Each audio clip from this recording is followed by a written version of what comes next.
Pleasure to meet you guys. Really funny movie, great for kids and adults. Thanks. I'm curious. There's, depending on your demographic and your age, there's a lot to see. Goonies, Monster Squad, Scooby-Doo, even some Iron Giant. What was your inspiration for it? Everything that you've just said. Everything? Yes, Even, you okay. did kind of know that. It was that period in the sort of 80s, really, when we were growing up, you know, in England. Most of the stuff that we were watching was American, you know, it was like American pop culture, you know, like Spielberg was really on his game.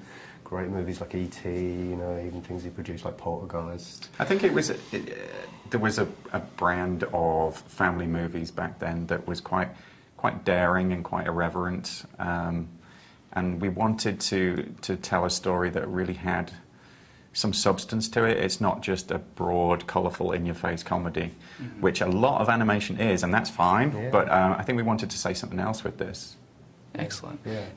Now, you were working on this for about 10 years, and the Longer. production... Longer than that? Yeah. Okay. And 2 years for production. So, I mean, did you ever 2.5. think it was going to see the light of day? No, never. Okay. I was so surprised. When I first started writing it, and I knew that there was elements...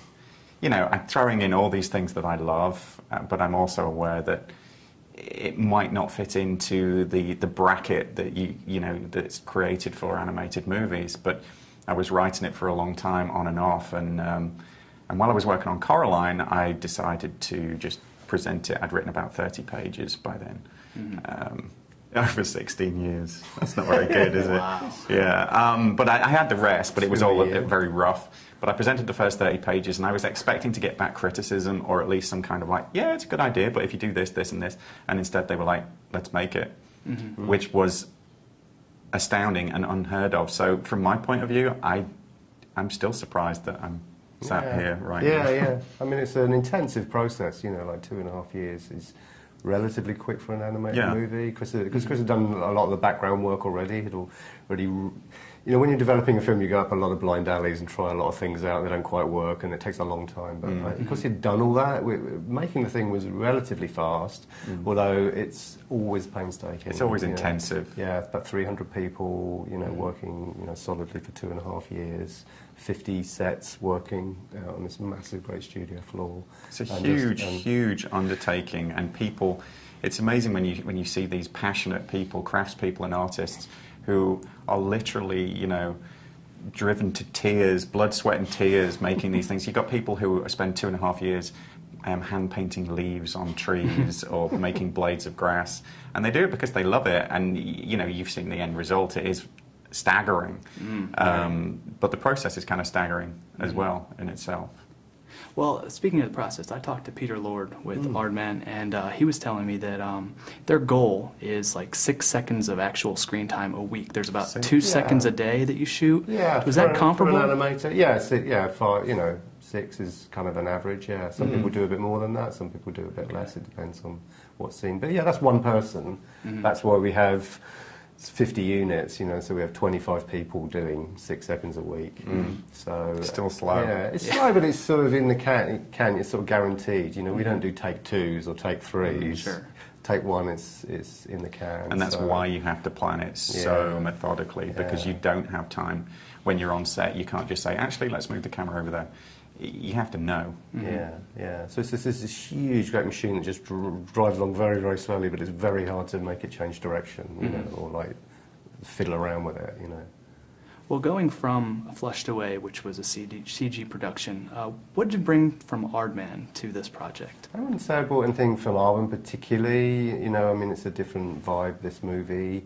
I mean, Flushed Away had some great big roller coaster action sequences, and it was interesting for me to try to see what happens if you try and do that with stop frame instead of CG, you know, and so to be that ambitious.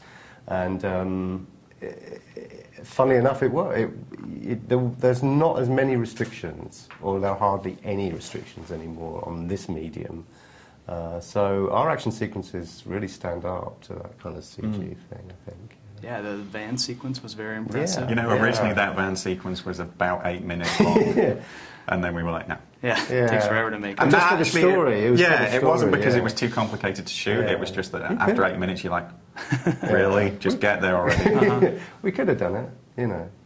But yeah, so yeah, action comedy. There's a lot of that in this film. Yeah.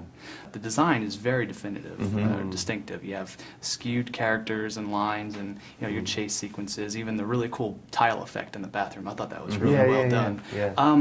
Was the design always like the end product, or how did you come to it? It got there pretty quick. Yeah. I mean, really early on.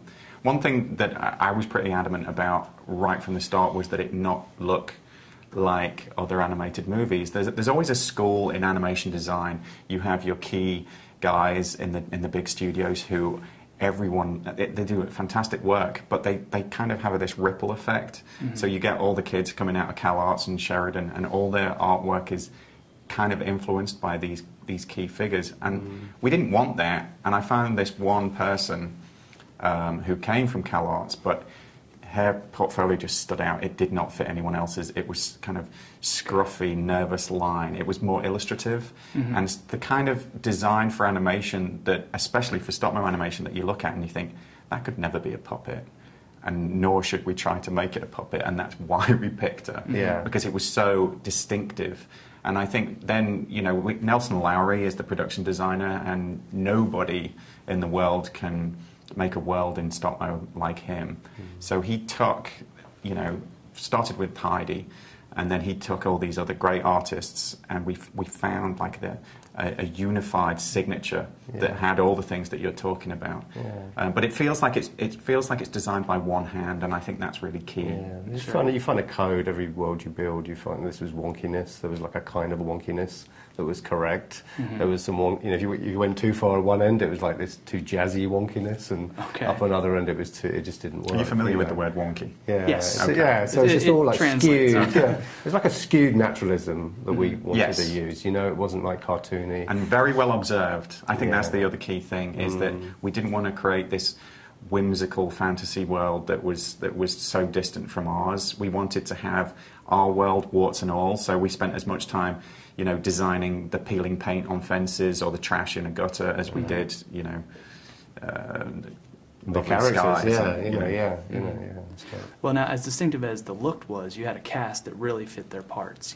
Casting McLovin as a bully, I think that was brilliant. But Cody Nail. So talk about the casting process. Well, it's an ensemble cast. The film is about a group of kids. So we spend quite a bit of time with our character designs in front of us, just playing different actors' voices, or in fact, actors that we were interested in, playing them against each other, to try and get this kind of music of the group working well. So because there's a lot of overlapping dialogues, a lot of rapid fire comic stuff going on. So we kind of worked on that, getting that cast together as a whole, rather than just picking a sort of a famous person. And and then we went out to them, and we were lucky to get all of them.